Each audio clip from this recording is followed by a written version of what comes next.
Good afternoon. Good afternoon, everybody. Thanks for being here. Thank you for the press. Thank you for coming out. We really appreciate it. Thank you for everybody here with us. Special thanks to two of my colleagues, my former leader, Irvin, former Dr. Chase, legislators. Thank you very much. Very much part of this here.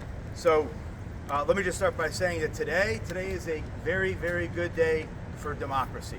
But before I get into really quick my remarks, I just want to say quickly about how we came here, right? So in 2011, the county redrew district maps. The process was flawed then, like it is now.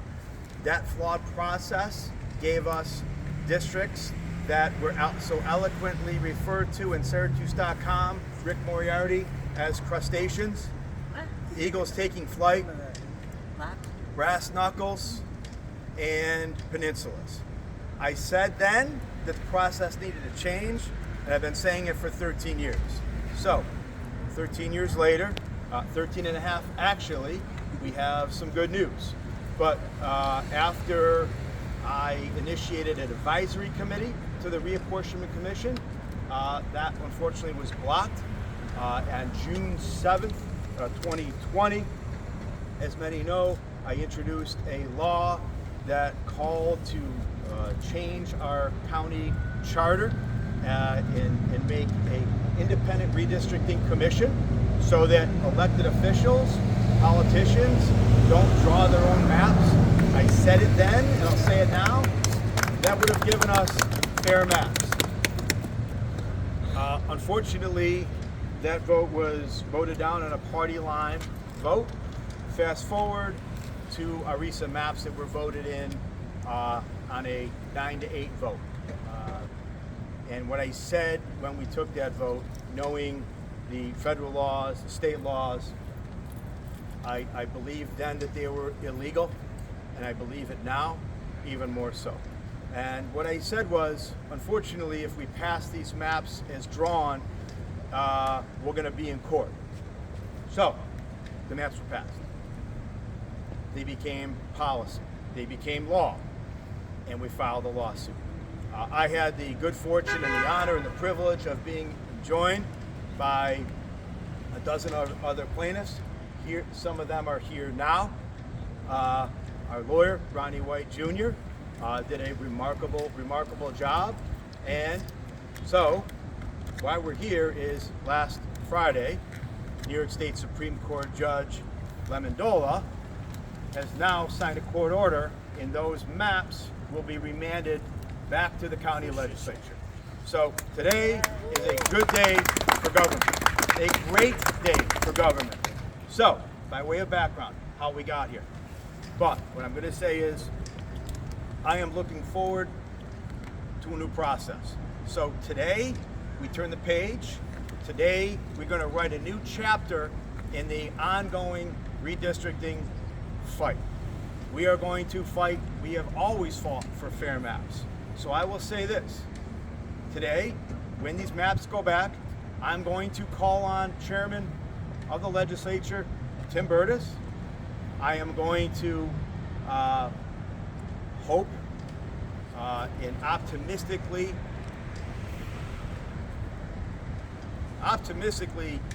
work with my colleagues on the other side of the aisle to have an open, transparent, good discussion. And I am hopeful that we are going to produce maps that have a unanimous vote. That's right.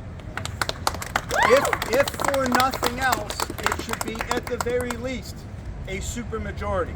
And I'm hopeful that my colleagues on the other side feel the same way. Because 13 years, nobody thinks that 13 is a lucky number. But I believe third time's a charm. So, forget what we've done in 2011, forget what we did in 2021. So in 2024, I am going to do everything I can to work in cooperation, in collaboration with my colleagues on the other side of the aisle to produce maps, fair maps, maps that are fair and equitable, that don't disrupt communities of interest, don't crack, don't stack, don't dilute minority populations.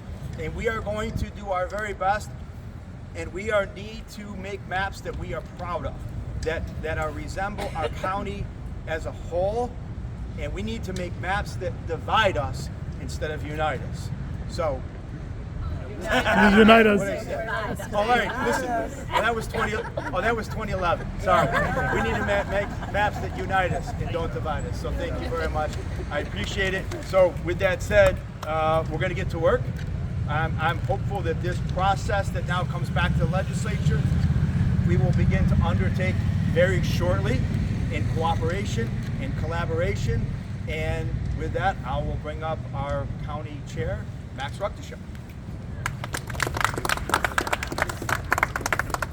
Thank you, Minority Leader Ryan, for those words. Thank you for your leadership in this lawsuit and in the fight for fair maps in Onondaga County in general. This has been a very long process, and we said 2 years ago, throughout the original redistricting process, the Onondaga County Democratic Committee knew that the maps that were being created were not according to law. We stated that in the public hearings, we stated that in letters to the editor, and unfortunately the majority party on the county legislature did not listen to what was right, did not listen to what was legal, and pushed forward these maps anyway. And then, even after that, when we brought our lawsuit, they chose to fight for years, spending hundreds of thousands of taxpayer money on this lawsuit when it was very clear from the start that the maps were illegal. So I want to let you know all that this was a responsibility of the Democratic Party to fight for fair maps, to fight for democracy. We are going to be here as long as it takes to fight for the citizens of Onondaga County, to make sure that they have the right to choose their elected officials rather than the elected officials getting to choose their voters. So this is the beginning, as Minority Leader Ryan said, of a new process. We hope, optimistically, along with him, that process is going to be a fair, open, and transparent one. We would love to see maps, again, that are approved unanimously or with more than a bare party line vote, which is not how the system was designed to set up maps. So we will be here. We will watch the system as it plays out. We will show up to public hearings. We will listen to the community. Hopefully, the majority party of the county legislature and the county executive will as well. But stay tuned. Hopefully, when this process is done, we actually have good, fair maps for Onondaga County. With that, I would like to present our lawyer in this case, Ronnie White Jr., who fought a much larger set of lawyers and won a victory for the voters and the citizens of Onondaga County. So with that. So I'll just be very brief. I don't want to take up too much time. I think most things have been said here. The thing that we need to focus on is the need for a fair and open process. A legitimate process, and a process that's done by the people that say that they are doing it, right? So while we did settle this lawsuit on the basis of a population deviation, the process that was alleged to have followed was not the process that it was supposed to be. Those maps were drawn by members of the county executive's office, right? Members who were not skilled at drawing maps, and their only goal was to enlarge the Republican partisan advantage that currently existed. I urge you all very strongly to take a look at Dr. Kranzo's report, where he lays this all out. And we remain ready to re-advance those claims should we get another set of bad maps. Thank you. So, excuse me. So with that said, if anybody will take any questions on the maps or on topic, off topic. What will the process look like? Well, it's a little, it's slightly ambiguous, but all the court order said was it's going back to the legislature. And there'll be one public hearing as required in local law. What that's kind of the basic, what you have to do. What would you like to have happen? What is a fair map in your definition? How many public hearings would you like? Well, I would like, first of all, let me, second question first, I would like to have as many public hearings as the citizens would like to have. Because, to Ronnie's point, the citizens need to be heard. They weren't heard prior, and so we're hoping that to take as much feedback from the citizens. They're maps, right? We work for them. We are the county legislatures that represent all of Onondaga County. And so as many public hearings, we should probably, we should do them in different parts of the county so that everybody can be heard. We should make them accessible, make them at night, or wherever they, so whatever we need to be accessible is what we should be.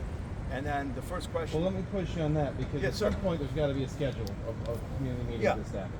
Well, let me When go. you sit down with your Republican counterparts and say, let's agree to a meeting schedule. What are you asking for? So I think the first thing is just that, right? So after today, right? So we just got this. My point, I guess my initiative is going to sit down with the chairman and the majority leader and say, how are we going to do this? Are we going to send this back to committee? Are we going to have a subcommittee? How soon can we get this done? How soon can we make good maps? How soon can we make fair maps? How do we produce maps that don't senselessly or needlessly break up communities of interest? Like, for instance, we need to put the manliest back in manliest, and I'll keep going with a lot of different ones, right? So that's the process. We need to make sure that the process ensures that doesn't happen again. And listen, we have in the legislature, we have a good working relationship. I have a very good working relationship with Chairman Burtis. I have a very good working relationship with Leader May.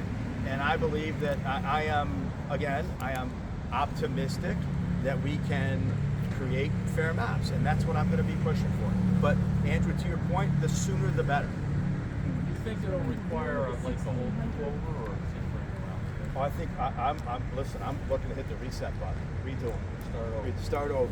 So you're not just dealing with 1,600 personally that whole thing? No, we're gonna, and I am hopeful that it's gonna go beyond that. If it's not, then there are gonna be bad maps again. If it's not, they're gonna be bad maps. So, I mean, listen, we need to put 16 the way it was before, first and foremost. We need to stop breaking up communities of interest, and we need to keep communities whole. Just to expand on that point, and you saying you need to reset and go beyond just the incarcerated individuals, can you speak a little bit more specifically about what was found in this lawsuit that ultimately justified the concerns about those maps? Yeah, I'll take that. So, those claims were not fully adjudicated. We did, and our expert did opine that the maps passed by the Republican members of the legislature gave them an unnatural and unfair advantage. In fact, he even goes on to say that the compromise maps that were proposed by the Democratic members of the commission also gave a Republican advantage. We chose, however, like I said, to settle this lawsuit to end wasting taxpayers' monies. I believe they spent upwards of a couple $100,000 on this, and we're getting what we want. We want new maps, and we're hoping that by bringing this all to light, by shining some sunshine on this, that they will do the right thing.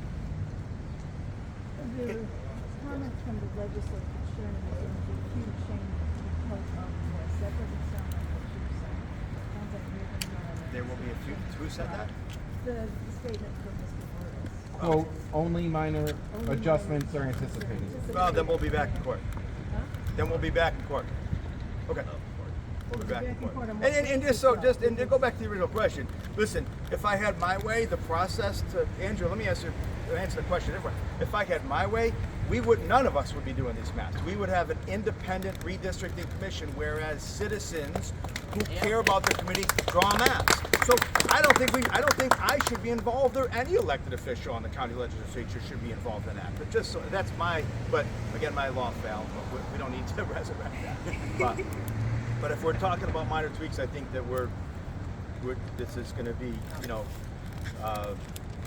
the same thing over and over again, expect a different result. Do you think these new maps will be ready in time for the election in 2025? Yes. So who, you know, if you look at the lawsuit, you can see who testified and who was involved in the drawing. You mentioned members of the county executive staff. You mentioned the commission and your perfect role would draw the maps, but if that doesn't happen, because that's not the law right now, who should draw the maps? Well, I think the county legislature has to draw it. But then, like, can you personally go to a map and draw it? I couldn't do that. So I was wondering who actually has the knowledge, the population knowledge, the drawing tools. Well, I think that there will be some knowledge that we're going to have to lean on. I'd like to have some people that do census data, some map. We're going to have to get census data, right? So we have to. I mean, everybody has. There's a population deviation. You take the amount of districts there. You take that by the population of the county, and you have to divide that because they can't be plus or minus, right? So I think that's where you start. But secondly, you know, you go back to maps that we were pre-2011. You know, they had a set of maps that were drawn in every district that looked fair, right? And we can take those old maps, but the maps need to be done so that communities and neighborhoods don't just get unnecessarily broken up. And you know what? Quite frankly, you know, you don't. We all know the communities, right? I know where I live, right? I know where I live over in the town of Geddes. I know that's a little piece of Geddes and Westvale doesn't go all the way down to Atisco Lake. You know, you don't need to be a professional mapper to understand that. You don't need a professional mapper to know that the village of Manlius should be taken out of the town of Manlius and sent down to all the south towns. You don't need to know that the little portion around Solvay goes all the way back around to Lake Creek. You know, and on and on and on. The little can opener that goes around Jim Rowley's house. So you know, you have to understand that I don't think this is going to be a huge lift, but I understand we have the knowledge and the expertise. I think we're going to need probably some sort of expertise on some census data because we have to get that right. Number one, we have to get that right, but that's how we're going to go. I think that's. By expertise, you mean outside expertise, people you would hire? So. Well, I think that's yeah. Listen, we have great people, academia, and I'll say this: the person that we put on the redistricting commission was from ESF, and they had a background in this specific world, right? But you know, we'll see if there's going to be money appropriated for that. But I would think that we're going to need some sort of advisement. If Republicans go about a similar process as they did 2 to 3 years ago, and then do the minor adjustments, is there a way they can legally, based on the judge's ruling, legally satisfy the requirement of redrawing maps, including the incarcerated individuals, similar maps perhaps? I mean, is there a way? Are you still standing here asking for far more than might actually happen? Well, we're going to ask for far more because if there are some slight modifications, those maps are still going to be unfair, right? Those maps are still going to be, if they make maps that are slight modifications, they still will not be in compliance with New York state law. In your opinion? In my opinion, yes. And like I said, and you know, I said when we were on the floor of the legislature, I said, well, listen, if we pass these maps, I'll see you in court. And if we make minor modifications, I would hate to be back in court again. We can do better, right? The county legislature can do better. We can make better maps than that. You know, you look at those, even you go and you look at some of these maps, you look at them and nobody thinks it. But I believe that 17 of us can do a better job. We just need to reach a consensus. We'll do a little coalition and consensus building, Andrew. The city of Syracuse went about kind of a commission that you saw, right, for the county level. I'm wondering if any of those theories can be applied and considered. Well, I would go back to what they did. You know, Helen Hudson and I worked together a lot on this. What we did is we worked with the city of Austin, Texas. We worked with Common Cause. We had some laws that were made in other cities. And you know, the good news is the city of Syracuse adopted that model, and what was produced were good maps, in my opinion, and fair maps. We didn't, and what we got was a court case and standing here today. So, you know, I would always, the city of Syracuse saved themselves and taxpayers some money. Anything else? Okay, thanks everybody for coming. Any other questions on anything else? Okay. Have a good day. Thank you. Hold on, I want to get a picture. I want to get a picture.